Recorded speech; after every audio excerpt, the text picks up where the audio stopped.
Hello, hello. Back again. Day drinking, 1 day late, $1 or $2 short. Welcome. I'm a bit early, it looks like, but we're moving ahead. Mezcal today, agave, all day, every day. We had a big giveaway last week. I know we're a lot of interest in it. I'm going to go ahead and read the names. A lot of people won. A lot of people entered. You had a little above a 1 in 3 chance of winning. So good for you if you won. Maybe I won't go over the names. There's so many names, 70 names. So what I'm going to do is email everybody afterward. Or do you want me to go through the names? I don't know. Yeah, my great Fernet shirt. Can't argue with that. You can't argue with that Fernet shirt. It's an agave day. There's so many names. I think I'm going to avoid... I'll do it. All right. Aaron A. Al S. Allison Q. Anton G. Austin L. Benjamin P. and Ben S. Bavik P. Brennan L. Brett C. Congratulations. Brett's finally won one. Brian E, Chris E, Colin W, Daniel, both B and W, David K and P, D Proom, I don't know name, Duck Riders, you win, Eldine C, Eric M, Etienne D, Isaac O, Jackson, our old friend Jackson L, Jason O, Jason W, Jim D, John D Jr., Joker Manent, Jonathan T, Julio A, Kenneth B, Kevin C, Lars W, Luis O, Mark A, Matt M, Michael M, Michael T, lots of Michaels, 2 Michael T's. Sorry, Michaels, that's confusing. Morris I, congratulations, Morris. Nagandra A, Nicholas M and R, Noah W, Ulad U, Out in the Dark, Pete F, Rob W, Sergey T, Stephen R, Stephen K, TJ M, Whiskey Fancies, Bill W, Brian, that's Vinny Vidi Vici, Chris H, Chris M, Dan A, Deeps, you know who you are, Ghost, congratulations, Jim W, Matt M, Michael R, Trevor W, Alice L, Brianna G, Hawaii Kai, dude, hang 10, and Larry M, Scott G as well, the final one. I picked 70 names. So lots of people win. Some people lose. I'm so sorry. I know, that's frustrating. But there's other things out there. Do note that is a chance to win either an Eagle Rare or a Weller. I have not gone through the orders or your selections, so there's more to the story. I am now standing far enough away that I need to really focus to see the questions. So we're going to put a specific question time. I'll try and keep an eye on what you guys are asking about. This is so that you can see what I'm drinking. A whole new world, right? Improvements. And we're doing agave today. And I'm going to power through a bunch of awesome mezcal. But first, we're going to start with the new G4. G4 is... a really exceptional brand produced and bottled by Distillery El Pandillo in Jesus Maria, Jalisco. This is outside of Arandas, in the Highlands, 4th generation tequilero. Felipe Camarena is, he's one of the very, very best. And he continues to make exceptional tequila at his facility, which is very much, a blend of modern and traditional.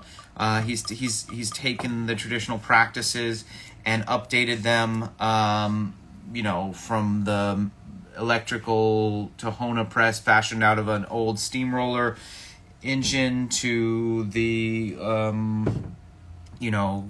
carbon capture, steam, all the stuff, green, sustainable. Anyway, the key to El Pandillo is that they make delicious tequila in a number of different styles, a number of different brands. There's a new one from them called Primo that just come out. This is the first official release of G4. Really the second that's all wooden fermented, but they used to do mostly steel, and now they have the multiple sort of stills.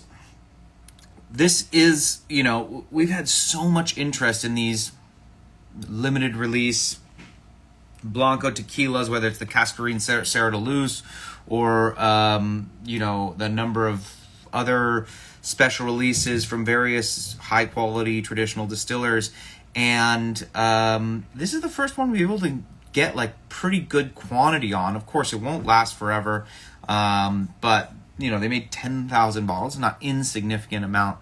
You'd be surprised. Oh my God, this smells so good.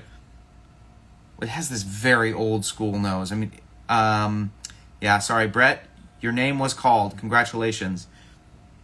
You can rewatch the names. I'll send an email out later today to all the winners, and then I got to figure out who gets what in terms of your choices, but I'd be pretty happy with either. Of course, the key to the giveaways, you have to be in good standing, meaning you haven't, annoyed me too much. No, I'm in good standing in the sense that you are a regular customer. That's the key.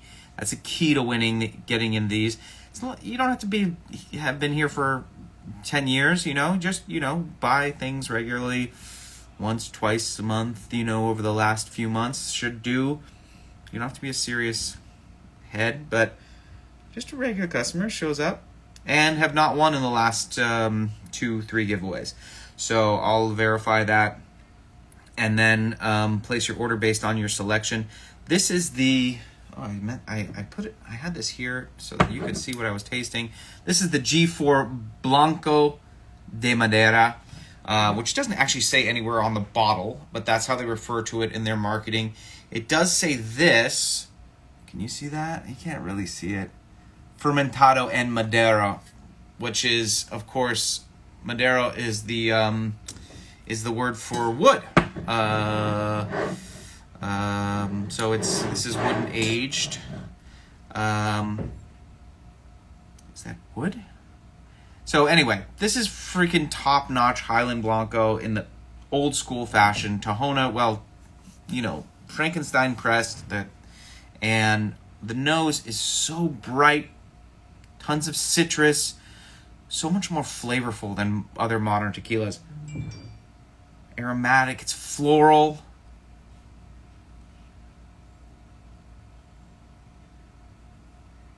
It's not as peppery as you get on some of the lowlanders, but there is a subtle kind of white pepper, very fragrant. There's a lot of green fruit.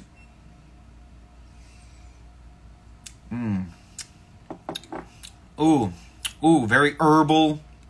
A lot of almost chamomile type flavors, some spearmint and mineral. Wow, really, really delicious. This is one of the best Blancos in the store. It's super limited. I'm gonna say highest possible recommendation. This is bottle number 269 out of 10,000, handwritten on the side. Takes a lot of work. So that was our little aperitif, and then we're moving on to these bad boys. My friends Malate. Friends from Malate here. This is an interesting brand started by a gentleman, Dalton Crease. It's he's been down there for a while. He runs like a mezcal club. He ships mezcal to your house. But I've been picking out these batches with him over the last couple of months, and he has a lot of connections. He seems to have been everywhere. He's got a lot of people working for him around the country.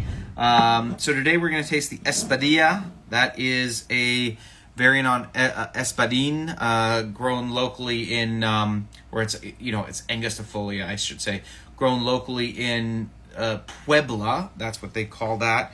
I think this has got to be, it's not wild. This has got to be, I'll go through all the details later. We're going to do a Lamparillo, which I love.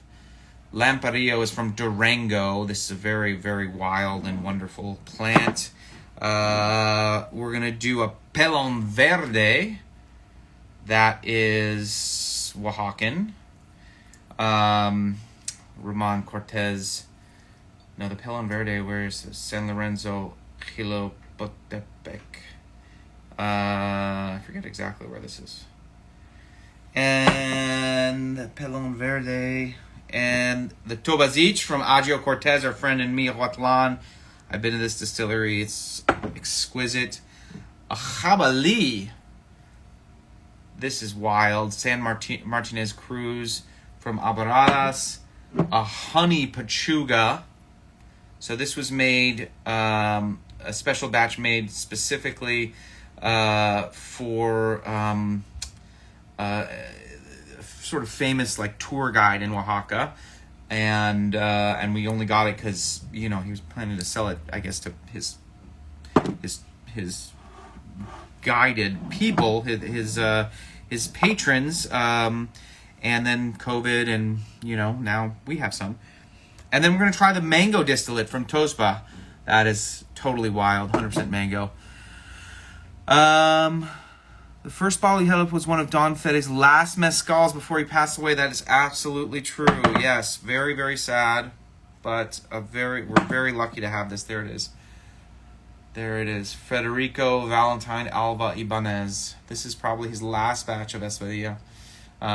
He really founded the tradition of making mezcal in this village. He's one of the first guys out there doing it, and now there are a number of distilleries. It's really special stuff.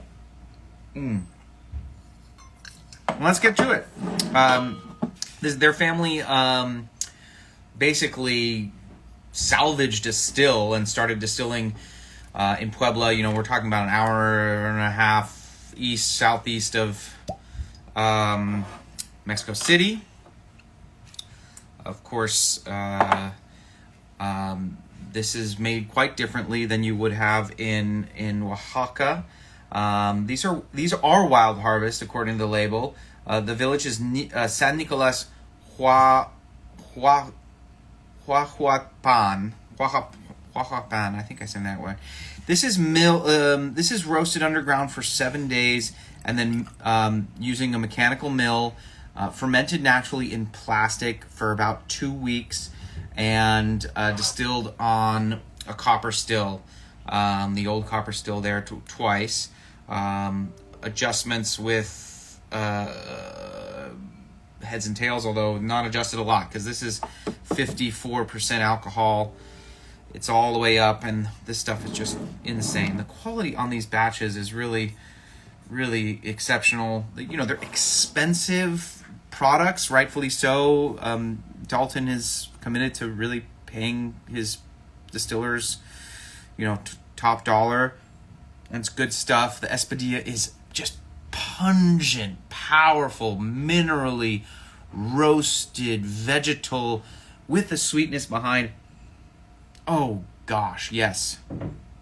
Definitely some mesquite, but also some other roasted wood flavors.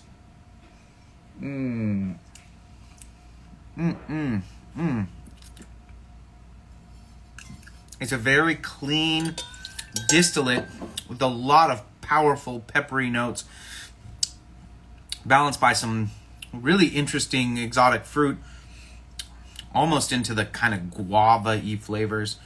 It is really, really delicious. Wow.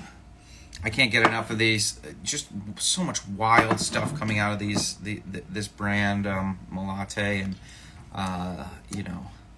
it's an interesting company. They kind of run by the seat of their pants, which I love, and it's kind of like, hey, this is what we got. You want it? Here's samples. And then suddenly 3 months later, voila.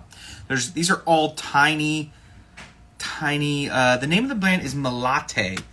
Maguey Malate. These are all tiny batches. We're talking, just a few liters for this state. Of course, we split some of these with his Mezcal Club. Sorry, it's all backwards here.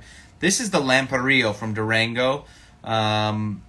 Gilberto Roland Quezada. This city is Nombre de Dios, but the plants were wild harvested to the north, apparently. And apparently the Lamparillo in this area has much different character.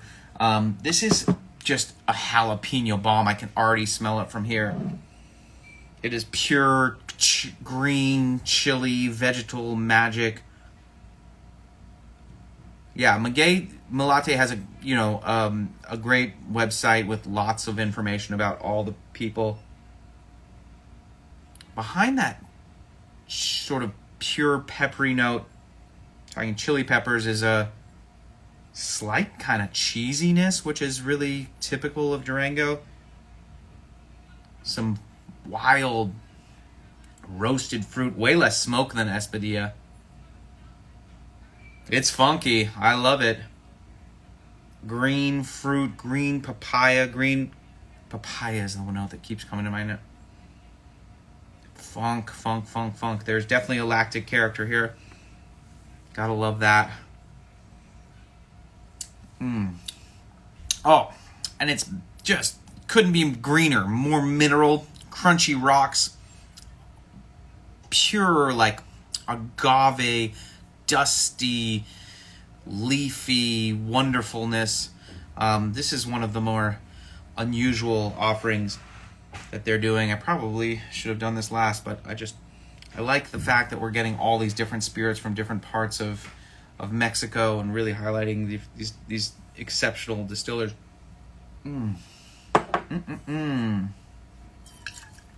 Yeah, that is working for me. Ooh, it is so dusty and minerally.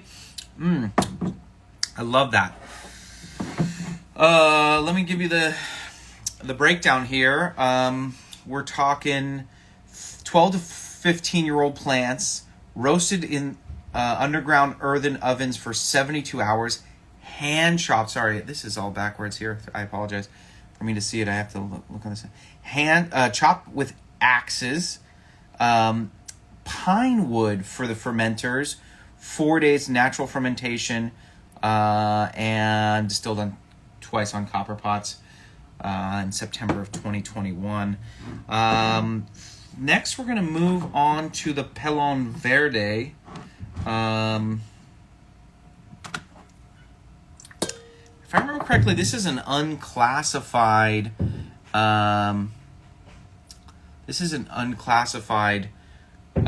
Plant. 8 to 10 years. I believe it is similar.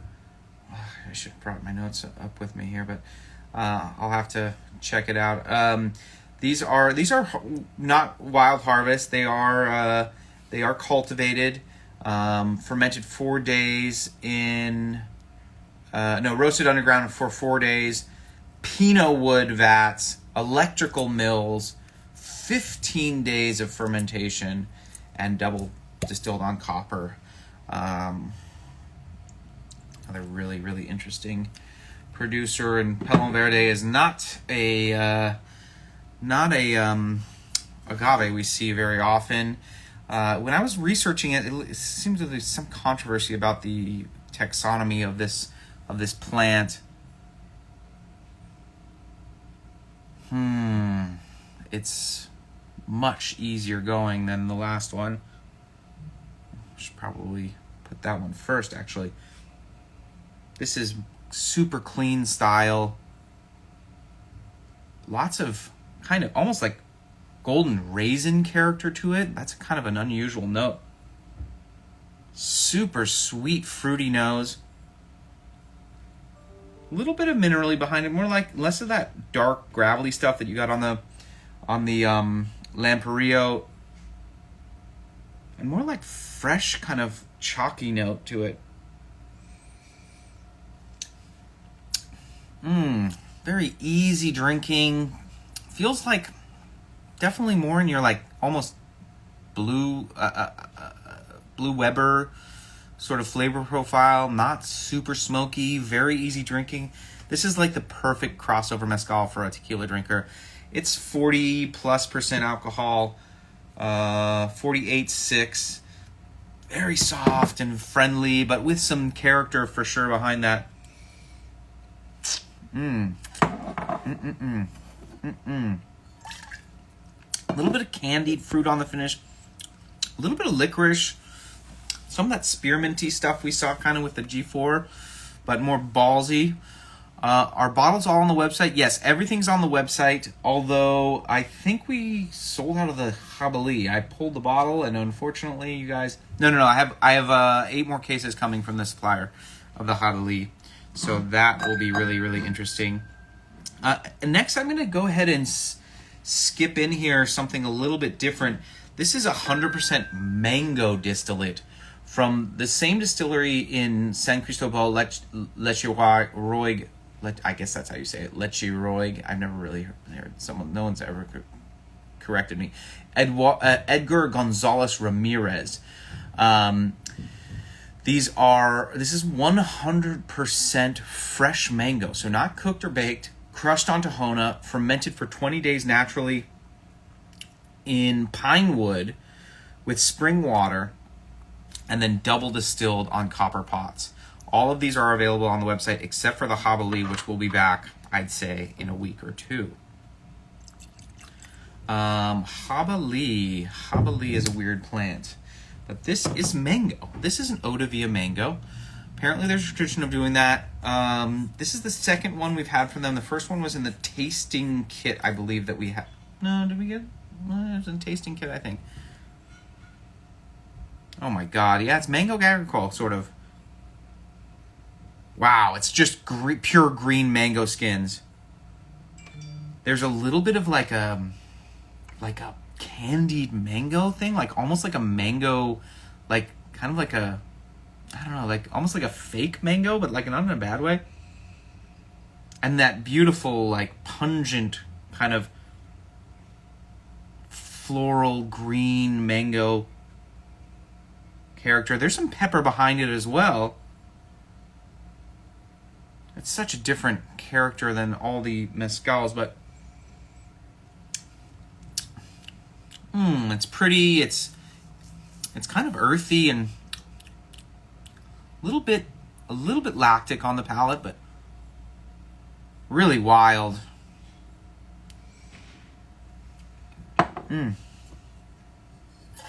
Really fresh, unusual distillate. Only, very tiny quantities here. 80 liters produced. Jesus, that's tiny. It's fun. It's different. It's so wild. I love it. Onward. We're going to go on to the Tobazich. So, Adio Cortez. They are in Mengoli de Morelos. This is one of, the truly unsung regions of Oaxaca. Which one is your top? They're so different, Black Ops. They're so different. It's really, really hard to pick one out.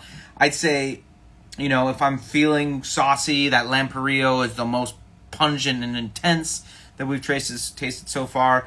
The Pelon Verde is just, that's, you can sit down and will easily kill that bottle among 1 or 2 friends. That's just crushable. And that Espadilla, there's nothing, they're all just all over the place, flavor-wise. So it's really about your mood.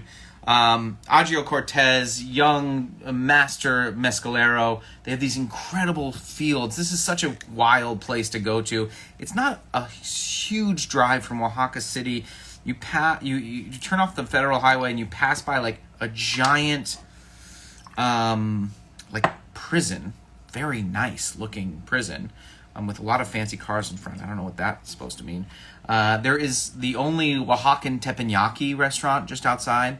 And then you get into this very rural area, these sort of rolling hills. This is what many believe to be or some believe, I don't really know the scientific consensus, but to be the endemic home of the agave plant, and something about the region just makes the things grow bigger and faster. And where everybody else in the north is saying, oh, you can't cultivate toba, a lot of these guys have been doing it for years.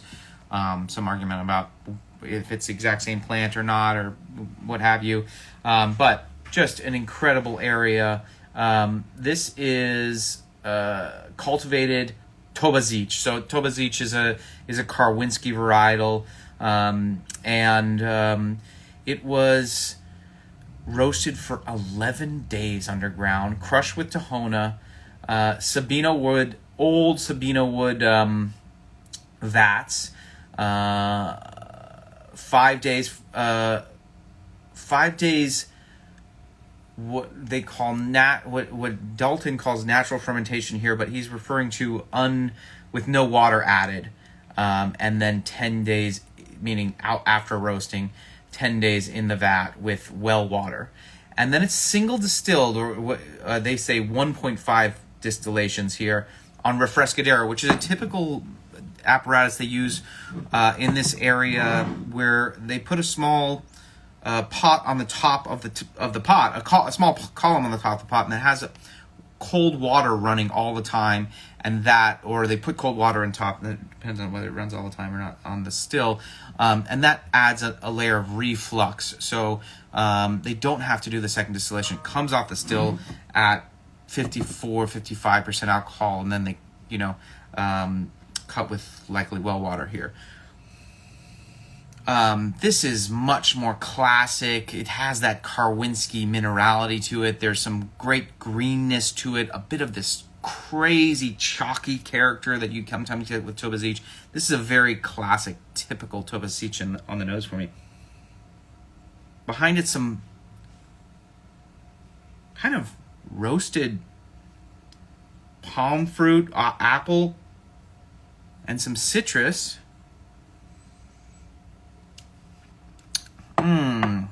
It's got that mineral, that green, leafy, caney kind of character that really is so unique about the Karwinskis, particularly Toba Zich. I'm in love with that. That's totally wild.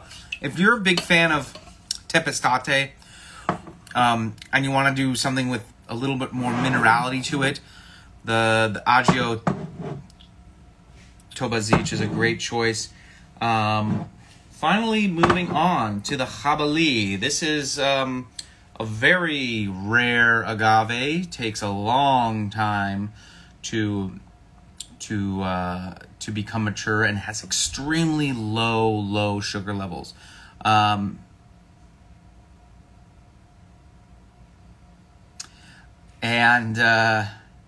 Chuck, you're funny.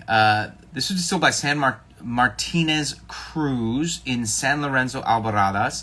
The plants are between 15 and 18 years old, wild harvested, roasted for 5 days and pressed under Tahona, fermented in pine wood, 7 days natural, 15 meaning 7 days sort of fermented above ground, not with water, and then 15 more in the vats with spring water, and distilled 3 times.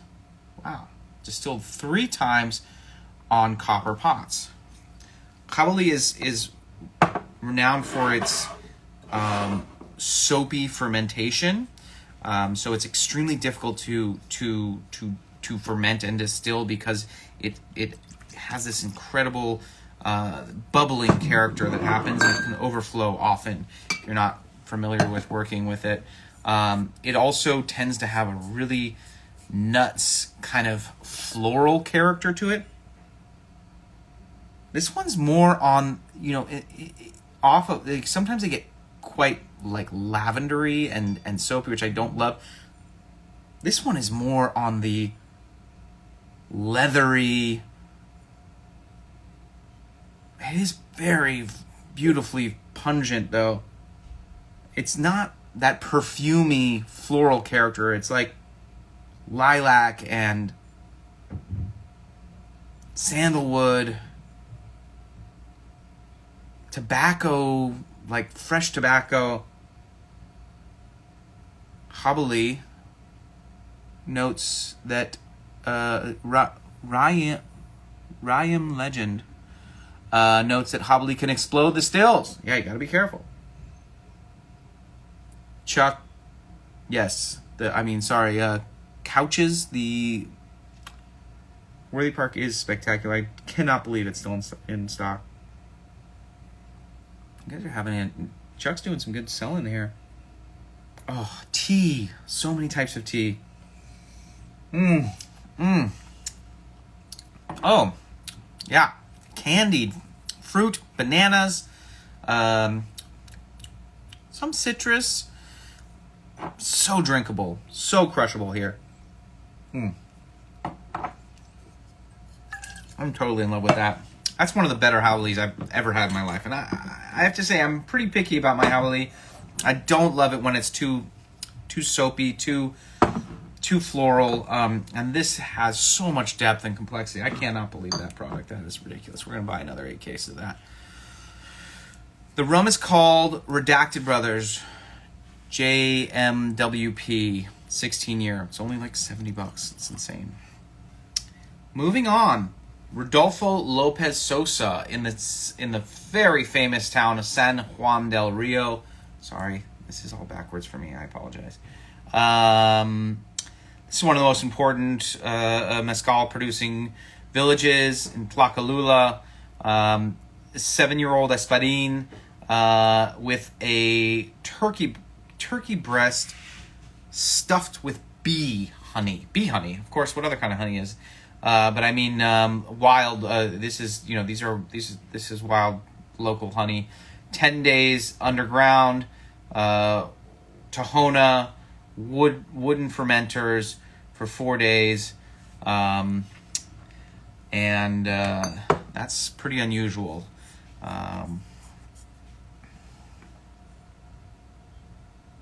Ooh, yeah, you definitely get some meatiness. Turkey breast and honey. And you know what's interesting about the honey, and I'm not sure what other, if they put anything else in there, is that honey, once it's been steamed like this, all of those floral characters that a wild honey can have can impregnate the spirit. So, wow, there's a lot of sweetness on the nose. There's a lot of yellow floral character. There's not an obvious meatiness to it, but a kind of backbone of savory character.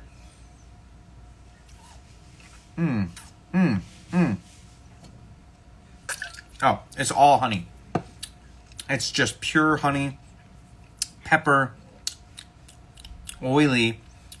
Now it's starting to finish with some real roasted, meaty character. Oh, it's dry too. It's so funny. You have that sweet flavor of honey, but then that dry finish. Coconut and cantaloupe and delish. So good. So good. So I powered through that, guys, because I just love drinking mezcal and I want to go enjoy them. But there's a lot going on here. Now that we are done drinking for the day, any big questions y'all have before I say goodbye? So is the process of adding these extra ingredients similar to gin? Ruku Muku, it really is a lot like making gin. Some distillers will suspend the turkey breast in the still and let the vapors pass through. Other people just dump it all in. I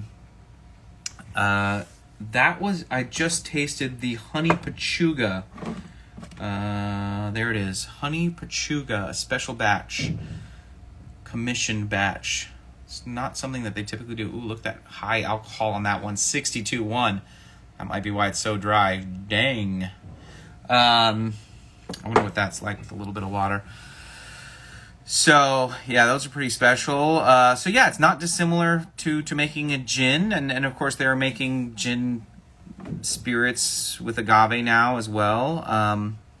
Why is it discussed earlier why the site was down for a while? I don't know. Something went wrong, but it's back. We're back, baby. We're back. I have no information about why that happened, but it definitely did happen. Very unusual for us. I wanted to change my preferences for the day drinking raffle win. Is there a best way to let you know? Just email me. What's the story with the Código line? Sethwick, I need more information. What do you mean? It's a tequila distillery, pretty high quality product. Used bread yeast, kind of unusual. Any more Pachuga tasting kits in the future? No, they are out of the Pachuga tasting kits. That was a fabulous gift. There is an excellent tasting kit right now, which is really, really fun. Highly recommend you check that out. It's got a bunch of different distillates, different agave from the same village, including a glass-aged 26-year-old Espadin, which is supposed to be insane. I didn't get to taste it. I'll have to open one here. Last week you mentioned Komagatake arriving soon. Which one? The new limited release is the one we're expecting, and maybe some of the other special releases or Sanukis or something like that. Can you give us a recap of what you tasted? Beer Dad Soul, I would love to. We started with the G4 Blanco de Madera, wood fermented Blanco from El Pandillo. I then went on to the Espadilla, the final batch of Don Fede, one of the great distillers of Puebla, a real legend. Oh, I love his freaking signature. Look at that. And he looks like just a super cool guy. That's Espadilla, wild Espadilla. We moved on to the Lamparillo from Durango. Big funky bomb there. The Pelon Verde, Roman Sosa. That is the softest, easiest of the bunch. Definite winner there. We then did the mango distillate next? That's from the Tosba Distillery, Edgar Gonzalez Ramirez. I did Agio Cortez Sanchez's Tobazich, minerally, funky, chalky, classic Karwinski here. The exceptional, likely the best Jabali I've ever had, from Santo Martinez Cruz. And then finally the Honey Pachuga from the master in Tlacalula, Rodolfo Lopez Sosa. So that was quite a tasting.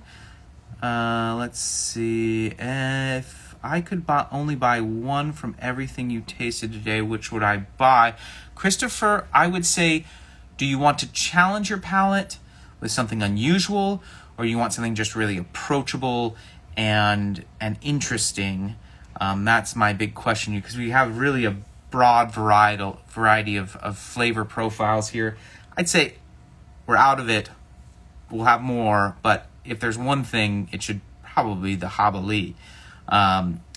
Just because it's so unusual and so distinctly better than almost every other Jabali I've had. I'm partial to the Lamparillo, but it's going to be the most unusual and intense. And I probably, even if I bought both of them, I'd probably be drinking the Pelon Verde more frequently. The Espadilla kind of in between the two in terms of its how challenging it is as a flavor profile. What is the best of all? Which is the best of these for you? I love them all. They're all different. It's like choosing a kid. How can I possibly pick only one? Just go for it. No big deal. Hola, Andre. Hey, buddy. Joined late. Drink these straight or mix in cocktails. Emily, you make a badass cocktail here, but these are all pretty fancy. So I think the return on investment is better for drinking straight, and I highly recommend that. We got 2 of those Melates. Can't wait to try them. Hell yeah, Mike. Great work. Will Las Graves go on sale for pre-arrival or when it arrives? I think I'm going to hold it back, Handsome Curtis. It's on the water right now. We only have 270 bottles. It's so special and rare. I think I'm going to hold it back and make a big deal, make a big fuss of it when it comes in. I recall about a month ago there were more Cavalon expected to come in. Any updates? Yes, Joker Manant. Oh, you won, by the way. What an interesting name. They just confirmed that it's all happening, so we're getting all that stuff. 2 $200 to $250 a bottle for PX, Manthania, all the big boys. No Oloroso, no Fino, but everything else, yes. Let's see. For someone who likes mellow or mezcal, Beer Dad, I'd say try the Pelon Verde. Try that Pelon Verde. It's so classic agave, clean, not too smoky, very drinkable, just so overtly pleasurable. Like, I'd go with that. What will you be drinking next week? Drams with Tran. I don't know. It feels like it might be a bourbon week next week. I'm not sure. Just finally some bourbon to drink. Got a new knob barrel. We got some other stuff coming. Great as always, David. Gotta run. See ya, Jarkar. All right, guys. Well, we did a big giveaway last week. I don't have anything new or fun, unusual to give away this week, unfortunately. So we're gonna skip it. Sorry. When is this year's Cardias coming, and did you try it yet? Andre, I have no idea, and no. Mike, I'm so sorry. The new KC pick from today, was it picked by you? Yes, this is the first barrel coming from our trip to Kentucky. So it was picked by both Andrew and I in the warehouse. It was actually hard to choose. There's 3 really good barrels. They only let us choose 2. Someone wants me to drink Calumet 16. Uh-oh. Is it going to be good or bad? Let's find out. Also, tasting notes on pricey Kragenmore and Kleinleash. Andre, come on, man. You know you need that stuff. That Kleinleash is nuts. It's classic. I just confirmed it is a first fill bourbon barrel of Kleinleash, 28 year, which is pretty unusual.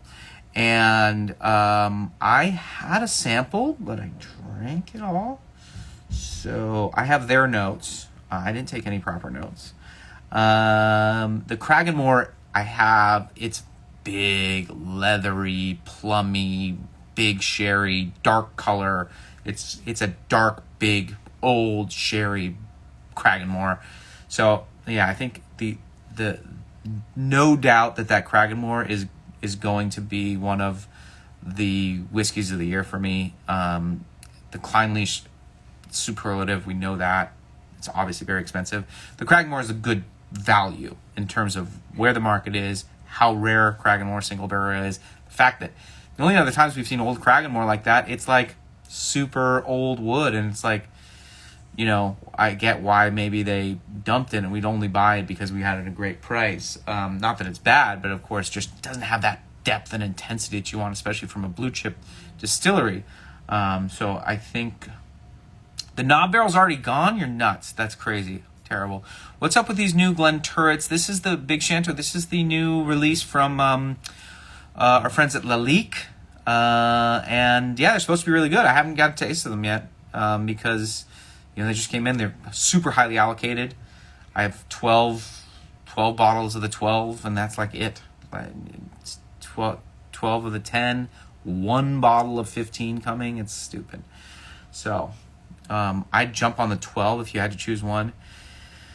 Did the Russells ever come in? No, but I finally got word that the Russells have a date for arrival. It was 2 or 3 days ago, which means it'll likely be here in the next 2 or 3 weeks. So those are the barrels from last year, 2021, the 2 barrels. And the other barrels are ready to be bottled. So those will likely be here before the end of the year. So we'll have a total of, although we were supposed to have 7, we'll have a total of 6 before the end of the year. Any Blantons? Thank you for that, Kev. Someone's got to ask. Taste them yet? Which one are we referring to? I forget. Any Lefroy single barrels on the books?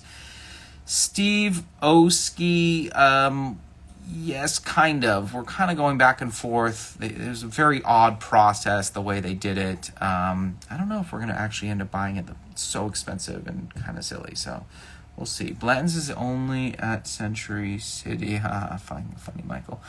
I love the tasting with agave spirits. I learn a lot. Me too, Mike. I love them so much. I could do agave every day, every day. Feel like the Knob Creek picks are consistently fantastic no matter which one you get. That's true. Yeah, everybody wishes they still were selling 15 years. I'm like, I like some of these 9, 10-year-old stuff better. KC pick versus latest Frey pick, which you prefer? The Frey is so intense. It is a freaking monster. So that's kind of,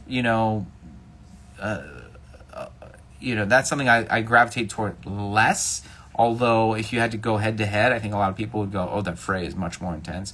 But I'd probably go with the Knob, dollar for dollar. That's, the Frey is selling very fast too. Our last barrel of Frey sold way less quickly. This one's flying. I don't know what that's about. There goes my money. I need to order the Lion Leash. Sorry, dude. Hey, Bob. See you tomorrow, man. How old is the new KC pick? I think I have the dates on there. I think it's 9.5 years old. I'm so right in the typical knob range. I mentioned it earlier, but it flew by. Picked up a bottle of Vago Elote. So good. Yes, it is. Yeah, I love Vago, and I love, this is my favorite hat. Yeah, nice quick episode here. Some turkey before Thanksgiving. That's a great idea. Save the honey pachuca if you can keep your hands off it till November. It'll be fabulous for dessert or aperitif. Is that K&L's first dollar on the wall? I think it is actually the SoCal store's first dollar. What's up with y'all? Okay, neck poor David back. Is Gold Spot coming? Who knows? I hope so. The mango mezcal, not mezcal. Mango eau de vie is very wild and fun. How would you compare the two Frey barrels? I only have had my barrel. NorCal guy, Andrew, picked the other one. I haven't yet popped it yet. So I don't know, but I'm sure his is wonderful. I think he went to the distillery, which is cool. I've wanted to go, but it's been complicated the last couple of years. Anyway, guys, that's all I got. I'm going to peace out, and we'll see you next week. It should be, I'm thinking Tuesday again. I'm sorry for the change up. My Rai wasn't feeling well. I had to deal with some unfortunateness there, but he's fine now. And we'll see you next time, all right? Thanks for coming out. See ya.